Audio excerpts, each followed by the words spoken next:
ઘણા લોકો પોતાના પેટ્સને પરિવારના સભ્ય સમાન પ્રેમ અને કાળજી આપે છે, પરંતુ ઘણી વખત પ્રેમમાં આવીને આપણે એવી ખાદ્ય વસ્તુઓ ખવડાવીએ છીએ કે જે તેમના સ્વાસ્થ્ય માટે નુકસાનકારક બની શકે છે.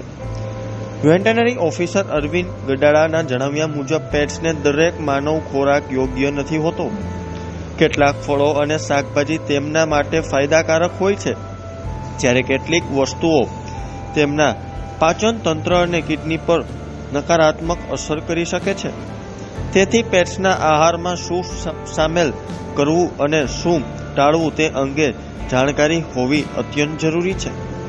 આજકાલ લોકોમાં પેટ્સ પ્રત્યેનો પ્રેમ સતત વધી રહ્યો છે.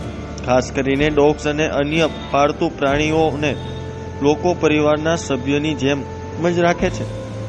તેમના સ્વાસ્થ્ય, ખોરાક અને કાળજી અંગે લોકો વધુ જાગૃત બન્યા છે. જોકે ઘણી વખત જાણકારીના અભાવે પેટ્સને એવી વસ્તુઓ ખવડાવવામાં આવે છે જે તેમના શરીર માટે યોગ્ય નથી હોતું.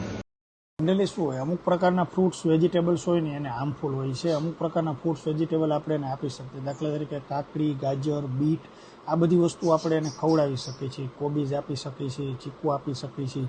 એમાં કંઈ ઇસ્યુ નથી થતા. ખાલી બીટ્સ આપી ત્યારે એટલું ધ્યાન રાખવાનું, થોડું રેડ યુરિન આવે તો એ કંઈ પેનિક કરવા જેવું નથી. અમુક એવું છે કે દાખલા કે ખાટા ફળ ફ્રૂટ હોય તો એ આપણે એને આપી ના શકીએ. એ શું કરે, ગેસ્ટ્રોઇન્ટેસ્ટાઇનલ ડિસ્ટર્બન્સ કરે, એટલે કે એને ડાયજેશનમાં ઇસ્યુ થાય. અમુક વસ્તુ દાખલા કે ગ્રેપ્સ છે, એપલ છે કે ટોમેટો છે, તો એ બધી વસ્તુ આપણે ના આપી શકીએ. એનાથી શું થશે કે એની કિડની ઉપર એને ઇફેક્ટ થાય છે, એટલે એ વસ્તુ આપણે એને આપી શકતા નથી. અમુક ખાટી વસ્તુ હોય તો એ પણ આપી ના શકીએ, કારણ કે ડાયજેશન ડિસ્ટર્બન્સ કરે. અમુક વસ્તુ એવી હોય કે જે બટેકા છે કે સકરિયા છે, તો એ બધી વસ્તુ એને એવોઇડ કરવી જોઈએ કે જેનાથી એને ડાયજેશન ડિસ્ટર્બન્સ પ્લસ ગેસ થવાના ચાન્સીસ રહે. શાક રોટીમાં જનરલી કોઈ આપણે તળેલું નથી આપી શકતા. રોટલીમાં ઘઉં હોય છે એટલે ગ્લુટેન હોય. ગ્લુટેનથી એરફોલના ઇસ્યુ થાય છે. અમુક ટાઈમે થાઇરોઇડવાળું ડોગ હોય તો એમાં તમારે એને ઘઉંની બધું એવોઇડ કરવું પડે, ગ્રેનને એ.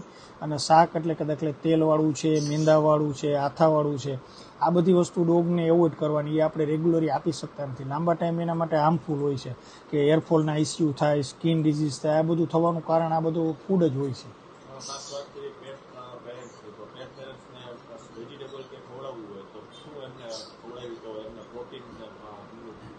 પ્રોટીન માટે તમારે જનરલી શું હોય, કઠોળ આપણે આપી શકીએ, પ્લસ એગને એવી વસ્તુ આપી શકીએ કે જેને ભાઈ વેજ ઉપર રખવું છે તો એ કઠોળ આપી શકે. પાંચ ધાન હોય, અડદ, મઠ, મગફળીના દાણા, એ બધી વસ્તુ મિક્સ કરી એમાં ચોખા નાખીને આપણે ખીચડી બનાવીને આપી શકીએ.